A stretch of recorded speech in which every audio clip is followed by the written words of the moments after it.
planas, kur antras planas, kas ten toliau bus. Ir taip jau piešdama aš stengiausi tą suprast. Iš pradžių, aišku, taip nebuvo, bet paskui, kai pradedi dirbti, jau ir įsivaizduoji. Pradedi suprast, ką reiškia trimatė erdvė, 3 planai, 1, 2, 3.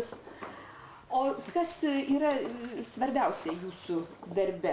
Į kokius susikoncentruojate, į kokius pagrindinius dalykus? Pagrindą stengiuosi visada tą išraišką pagauti. Jeigu žmogų darai, tai ta veido išraiška. Jis turi būti ar tai liūdnas, ar tai linksmas, ar jisai susimastęs, ar jis kažką svajoja, bet pagauti tą veido išraišką stengiuosi. Aplamai labai svarbu, jeigu žmogus, tai plaukai visi, sakykime, jeigu vėjas iš tos pusės pučia, tai visos ruogelės, bangelės, kad jos pavėjui ir plaikstytųsi. Arba paukščio sparnai, sakykime, irgi tas plunksnų išsidėstymas toksai. O čia ta ragana? Irgi labai svarbu. Rankos raganos kokios? Taip, raganoj labai irgi, tai jau aš stengiuosi ir nupiešti su tais visais tokiais krumpliukais ir su nagiukais ir padaryti stengiuosi taip. Tai jūs jau dėmesį rankom ir kojom, kiek suprantu, irgi taip akcentuojat. Rankos, kojos tokie turi būti pagrindiniai akcentai. Tai rankos, kojos, veido išraiška ir plaukai, taip? Taip. Jau taip. Piešiniai, tai čia mano. Aš dabar, kai pasižiūriu, kaip mano vaikai piešia, tai jau aš jau taip nemoku, bet aš savaip.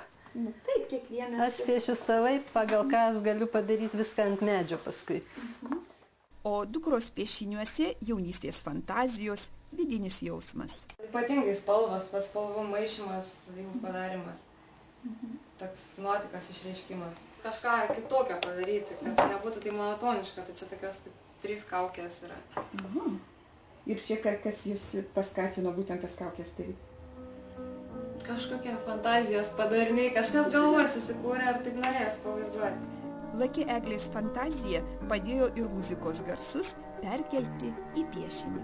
Muzikas tai labai įtraukė viskas, tai kaip ir grojau daug metų, taip ir norėjau pavaizduoti, kad ir galima muziką pamatyti, ne tik išgirsti. Ir ateitis surišta galbūt su menais? Jo, bandysiu, planuoju stoti į Vilniaus dailės akademiją ir toliau tęsti dailės mokslus.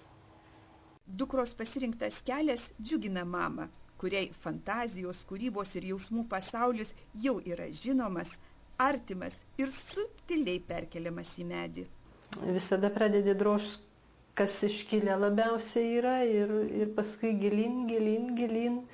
Čia visas tas nusidroš, čia bus sparnas, kaip tikras sparnas. Taip. Jau tų neliks tų masių tokių didelių ir pats lizdas čia bus, lizdas irgi nueis, taip maždaug čia aš kaip ir pieštukas visada turi būti po ranka. Maždaug taip pasibraižai, kiek ten nuimti reikės. Sakykime, tą visą gabalą reiks taip nuimti su kaltu.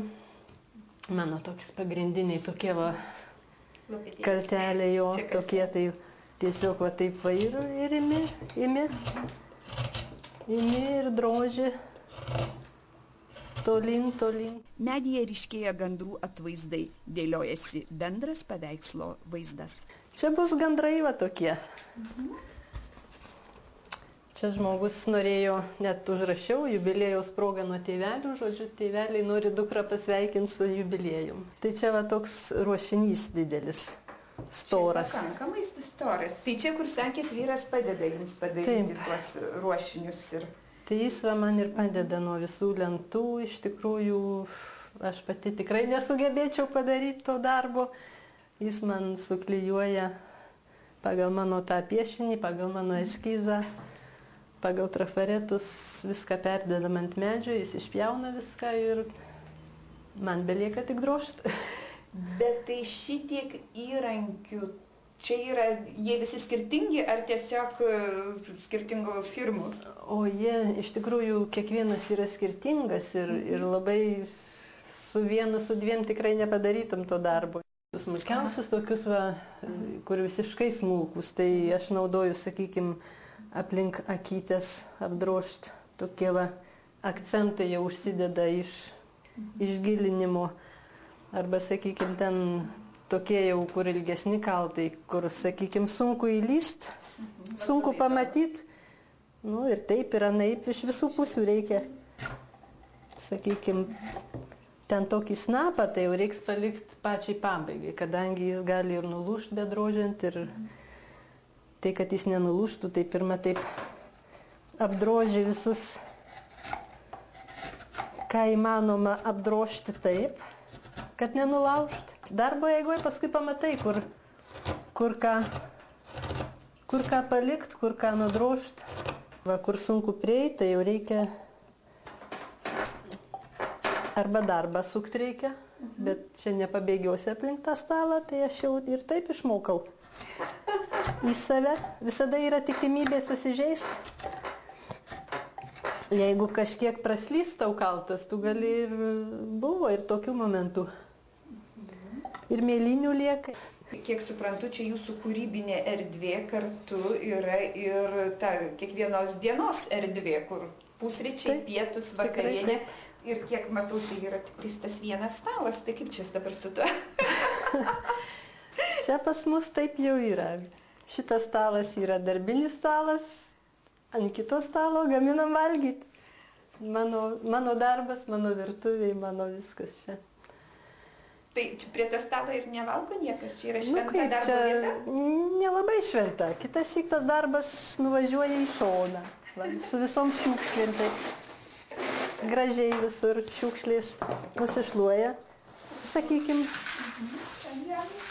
negailint ir grindų taip pat. Nu, paskui susišluoja viskas. Tai čia va tai būna. Kartais reikia greitai, ar tai pusryčiai, ar tai pietus greitai. Tai va viską tik tai į šonus. Ir atsilaisvinam kampelį vieną. Ar tai servetėlę, ar tai ką. Ir valgom.